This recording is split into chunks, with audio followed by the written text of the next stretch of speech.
learning Quran together. بسم اللہ الحمدللہ والصلاۃ والسلام علی رسول اللہ. سورہ النور آیت 12. لولا کیوں نہ اذ سمیتموہ جب تم نے اسے سنا، ظنا گمان کیا، المؤمنون والمؤمنات مومن مرد اور مومن عورتوں نے بانفسہم خیرا اپنے بارے میں اچھا، وقالو اور کہا انہوں نے ھذا افک مبین یہ کھلا بہتان ہے. اللہ تعالیٰ نے مومنوں کو ادب سکھایا ہے کہ جب وہ اس قسم کی افواہیں سنیں تو ان کا کیا عمل ہونا چاہیے. یعنی اے ایمان والو، جب تم نے بہتان تراشی کی باتیں سنی تو تم نے اس بہتان کے معاملے کو بڑا سمجھتے ہوئے اس کا انکار کیوں نہیں کیا اور اپنے آپ سے نیک گمان کیوں نہیں رکھا. اپنے آپ کو نیک گمان کرنے سے مراد یہ ہے کہ اپنے آپ کو حضرت عائشہ رضی اللہ تعالیٰ عنہ کی جگہ رکھ کر دیکھتے اور اس بہتان کی تردید کرتے. یعنی مومن مردوں اور عورتوں نے اپنے اوپر اسے قیاس کیوں نہ کیا کہ جب یہ فعل ان کے لائق نہیں تو ام المومنین کے لائق کیسے ہو سکتا ہے جو ان سے اعلیٰ مقام رکھتی ہیں. حضرت ابو ایوب انصاری رضی اللہ تعالیٰ عنہ سے ان کی بیوی نے پوچھا کہ عائشہ صدیقہ رضی اللہ تعالیٰ عنہ کے بارے میں جو لوگ افواہ اڑا رہے ہیں تم نے اسے نہیں سنا؟ بولے ہاں سنا تو ہے مگر سراسر جھوٹ ہے. ایوب رضی اللہ تعالیٰ عنہ بتاؤ تو صحیح، کیا تم ایسا کر سکتی ہو؟ بولی ہرگز نہیں، بھلا یہ کام میرے لائق ہے؟ فرمایا اللہ کی قسم عائشہ صدیقہ رضی اللہ تعالیٰ عنہ تو تم سے بہت ہی اچھی ہیں، وہ کبھی ایسا نہیں کر سکتی. پھر یہ آیت اتری کہ مسلمان مردوں اور مسلمان عورتوں نے اسے اپنے اوپر قیاس کر کے اس بات کو غلط کیوں نہ سمجھا. ابن کثیر. ایمان والوں پر واجب ہے کہ جب اپنے کسی بھائی کے بارے میں ایسی بات سنیں تو زبان سے برات کا اظہار کر کے اس بہتان لگانے والے کو جھوٹا کریں.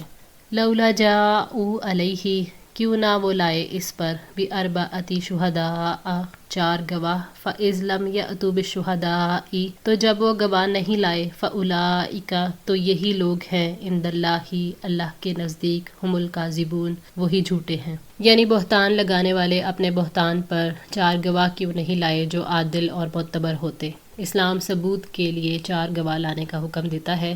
گواہوں کے بغیر انہیں اپنے بارے میں اپنی سچائی کے بارے میں یقین بھی ہو تو اللہ کے حکم کے مطابق وہ جھوٹے ہیں. مسلمان کی عزت کی حرمت کی وجہ سے اللہ تعالیٰ نے 4 گواہ نہ لانے والوں کو جھوٹا قرار دیا. ولولا فضل اللہ علیکم ورحمتہ اور اگر تم پر اللہ کا فضل اور اس کی رحمت نہ ہوتی، فی الدنیا والآخرہ دنیا اور آخرت میں، لمسکم یقیناً پہنچ جاتا تمہیں، فیما افضتم فیہ اس بات میں جس میں تم پڑ گئے تھے، عذاب عظیم بہت بڑا عذاب. یعنی اگر اللہ کا فضل و کرم نہ ہوتا تو اس بہتان ترازی کی وجہ سے تم دنیا اور آخرت میں عظیم عذاب کے مستحق ہو جاتے. یہ غلطی ایسا نقصان پہنچاتی جس کی تلافی ممکن نہ ہوتی. اس کے نتیجے میں پورا اسلامی معاشرہ بدگمانیوں کا شکار ہو جاتا. مسلمان 2 گروہوں میں تقسیم ہو جاتے، آپس میں لڑتے. جس بڑے مقصد کے لیے مسلمان معاشرے کو وجود میں لایا گیا تھا کہ پوری دنیا سے شرک کے غلبے کو ختم کیا جائے، وہ پھر آپس میں ہی لڑ کر ختم ہو جاتے. اللہ تعالیٰ کی بے پایاں رحمت تھی کہ اس نے توبہ کا دروازہ کھول دیا اور اسے گناہوں سے پاک کرنے کا ذریعہ بنا دیا.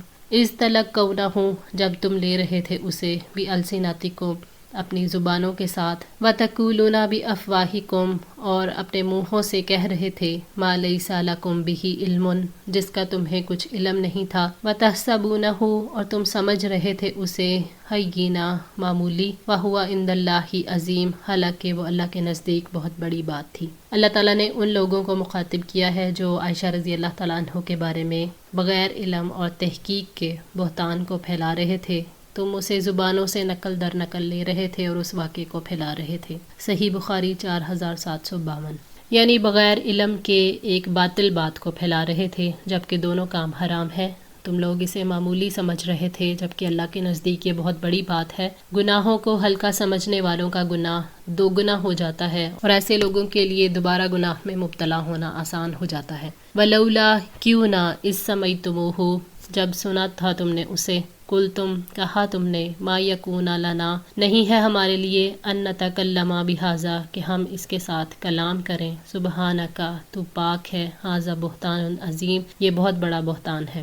اللہ تعالیٰ نے ایمان والوں کو ادب سکھایا ہے کہ انہیں بڑوں کے بارے میں اچھا گمان کرنا چاہیے. جب ان کے بارے میں کوئی ناشائستہ بات کہی جائے، یعنی جب تم نے بہتان تراشوں کی باتیں سنی تو اس معاملے کو بڑا سمجھتے ہوئے کیوں نہ کہا کہ یہ ہمارے لیے مناسب نہیں کہ ہم الزام تراشی کریں اور بہتان سے محفوظ ہوں جسے منافقوں نے گھڑا تھا. سبحانک ھذا بہتان عظیم یعنی اے رب تیری ذات پاک ہے، یہ بہت بڑا بہتان ہے جو ام المومنین حضرت عائشہ رضی اللہ تعالیٰ عنہ اور صفوان بن معطل رضی اللہ تعالیٰ عنہ پر لگایا گیا۔ حضرت عائشہ پر تہمت لگائی گئی تو اللہ تعالیٰ نے قرآن پاک کی 10 آیات نازل کر کے ان کی برات کا اعلان کیا، جس نے ان کے فضل اور ان کی عزت کو بڑھا دیا۔ یعیذکم اللہ، اللہ تعالیٰ تمہیں نصیحت کرتا ہے، ان تعودوا لمثلہ، کہ تم دوبارہ کرو اس جیسا، ابداً کبھی بھی، ان کنتم مؤمنین، اگر تم مومن ہو۔ اللہ تعالیٰ نے تنبیہ کی ہے کہ اللہ تعالیٰ تمہیں نصیحت کرتا ہے کہ اگر ایمان والے ہو تو ایسی حرکت دوبارہ کبھی بھی نہ کرنا۔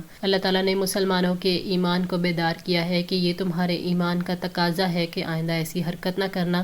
اللہ اس بات سے روکتا ہے کہ تم بدکاری کے بہتان جیسے گناہ کو کبھی بھی دوبارہ کرو۔ وَيُبَيِّنُ اللَّهُ، اور بیان کرتا ہے اللہ، لَكُمُ الْآيَاتِ، تمہارے لیے آیات، وَاللَّهُ عَلِيمٌ حَكِيمٌ، اور اللہ تعالیٰ سب کچھ جاننے والا، کمال حکمت والا ہے۔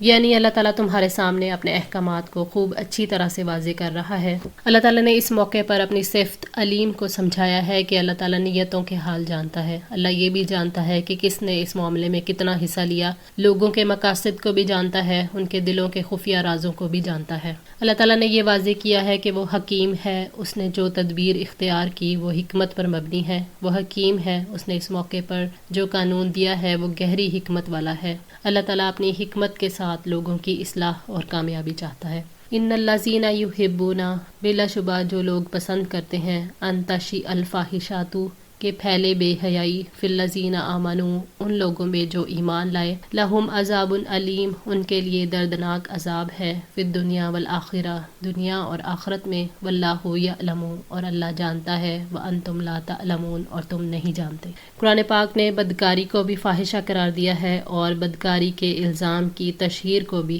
بے حیائی قرار دیا ہے۔ اللہ تعالیٰ نے ہدایت دی ہے کہ اگر کوئی بری بات سنے اور اس کے دماغ میں بیٹھ جائے اور کسی سے اس کا ذکر کر دے تو اسے پھیلائے نہیں کہ ہر کسی سے بیان کرتا پھرے۔ بری بات کا پھیلانا حرام ہے کیونکہ اسی سے سزا ملتی ہے اور ان کے لیے دنیا اور آخرت میں دردناک عذاب ہے۔ یہ تمام احکامات اللہ تعالیٰ کی طرف سے اپنے مومن بندوں کے لیے رحمت اور ان کی عزت کی حفاظت ہیں۔ اللہ تعالیٰ کو سب کچھ معلوم ہے، تمہیں معلوم نہیں ہے، اس لیے اپنے کام اللہ تعالیٰ کی طرف لوٹا دو، راہ پا جاؤ گے۔ یہ اللہ ہی ہے جو جانتا ہے کہ ان فحاشی کے کاموں کا دائرہ اثر کتنا وسیع ہے اور ان کی زد کہاں تک پہنچتی ہے، کس طرح چند لوگوں کی فحاشی یا فحاشی کی افواہیں پھیلانے سے پوری قوم کا اخلاق تباہ ہوتا ہے۔ اللہ تعالیٰ نے معاشرے کے اندر بے حیائی کو روٹین سمجھنے، اس کی مشہوری کے لیے ریلیکسیشن چاہنے والوں سے یہ کہا ہے کہ اللہ جانتا ہے، تم نہیں جانتے۔ اس طرح انسانوں کو لا علم اور جاہل قرار دے کر خاموش کروا دیا گیا ہے۔ ولولا فضل اللہ علیکم ورحمتہ، اور اگر تم پر اللہ کا فضل اور اس کی رحمت نہ ہوتی، وان اللہ رؤوف رحیم، اور بلا شبہ اللہ تعالیٰ بے حد مہربان نہایت رحم والا ہے۔ یعنی اللہ تعالیٰ کے فضل اور اس کی رحمت نے تمہیں گھیر رکھا ہے، اس نے تمہارے سامنے اپنے احکامات واضح کیے، ان کی حکمتوں کو بیان کیا، گناہ گاروں کو مہلت دی، ان سے توبہ کو قبول کیا، اس نے تمہارے لیے دنیا اور آخرت کی بھلائیوں کو جمع کر دیا۔ اگر اس کی رحمت نہ ہوتی تو وہ توبہ کرنے والوں کی توبہ کو قبول نہ کرتا۔ اللہ تعالیٰ نے اپنی صفات کا ذکر اس لیے کیا تاکہ یہ واضح ہو جائے کہ اللہ مسلمانوں کے لیے رحم کرنے والا ہے، ان کے لیے ترس کھانے والا، ان پر شفقت کرنے والا ہے، کیونکہ غلطی انسانوں سے ہوتی ہے اور مسلمان جو ہیں وہ اپنی غلطی پر شرمندہ ہو کر توبہ کر لیتے ہیں۔ آج کے لیے اتنا ہی۔ دعا ہے اللہ تعالیٰ ہماری اس کوشش کو قبول فرمائے، ہماری غلطیوں کوتاہیوں کو معاف فرما کر ہماری اصلاح فرمائے۔ جزاکم اللہ خیر، والسلام علیکم ورحمۃ اللہ وبرکاتہ۔